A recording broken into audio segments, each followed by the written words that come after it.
When we talk about Nigerian history, we often speak of the major tribes, the Yorubas, the Igbos, and the Hausas. Their stories fill the books, the documentaries, the songs. But Nigeria is more than its majority. Across the creeks, the valleys, the forests are states whose histories are rich, yet barely told. Places like Akwa Ibom, Delta, Benue, Bayelsa, homes to people whose cultures shaped our collective identity, but were often left in the shadows of national history. This series is a journey through those forgotten parts. We will uncover the origins, the customs, and the beliefs that define these unique people. Their births, their bonds, their battles, and their rebirths. Let's begin with Akwa Ibom, a story of unity, identity, and a people's silent fight to be seen. Before there were Akwa Ibom, I was there the day they announced it on the radio. We danced in the streets, we wept. Before there was Akwa Ibom, there was a longing for identity, for voice, for home. For centuries, the children of Ibibio, Anang, and Oro spoke one spirit, even when borders said otherwise. They fished the same waters, they sang the same songs. They poured libation to the same ancestors, but history had placed them under another name, Cross River State. An identity that carried both kinship and constraint. Yet, the root of Akwa Ibom ran deeper than the lines on any map. Long before colonial masters came, these lands were the heart of the Ibibio civilization, one of West Africa's oldest.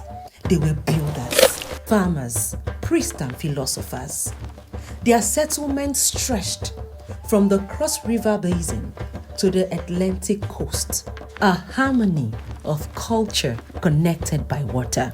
They governed themselves through Afisong, what other communities call village councils. Village councils where wisdom, not birthright, determined leadership. The Obong was not just a king but a father.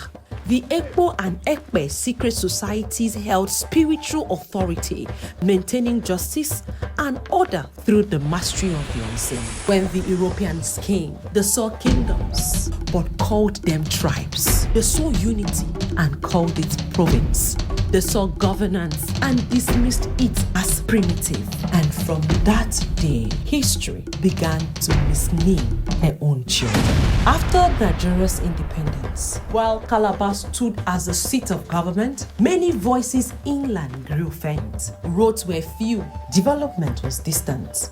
Beneath their feet lay black gold, oil that enriched the federation, yet roads remain unpaved. Schools understaffed, hospitals were few. They did not seek to hoard wealth, but to ensure their resources blessed their own children first. The people of the mainland longed to be recognized, not as a shadow of Calabar, but as a people of their own. From town hall meetings to palm tree gatherings, a movement began.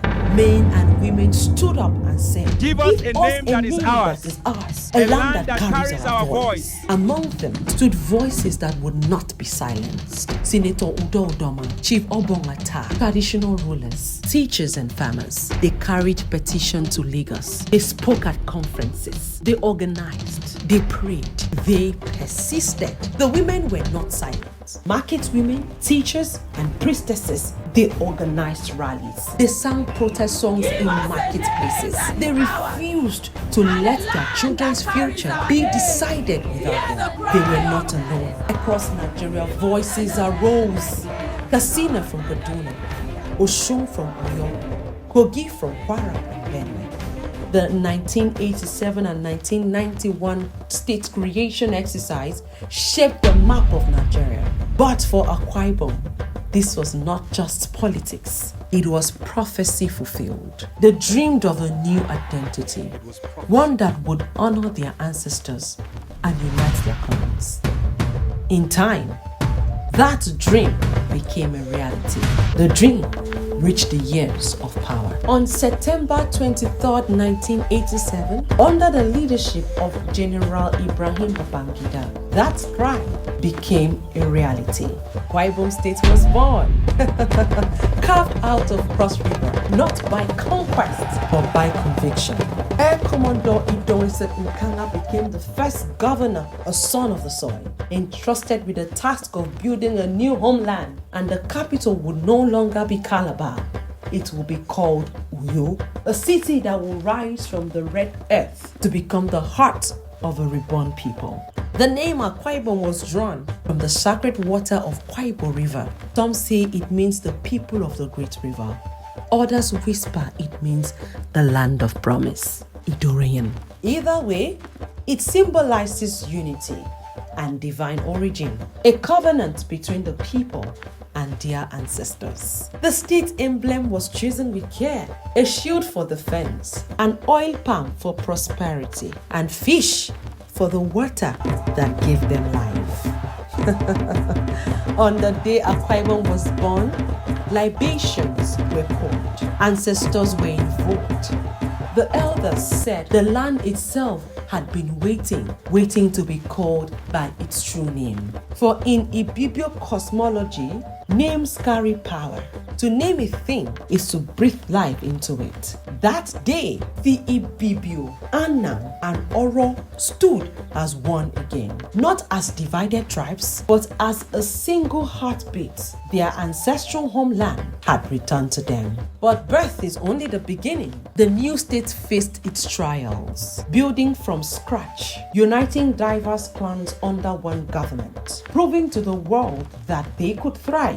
And they did. From nothing, they built universities, industries, and a capital city that glows with promises. Today, Akwa Ibom is known for many things: its oil, its industry, its growing cities. But beneath this progress lies a deep truth.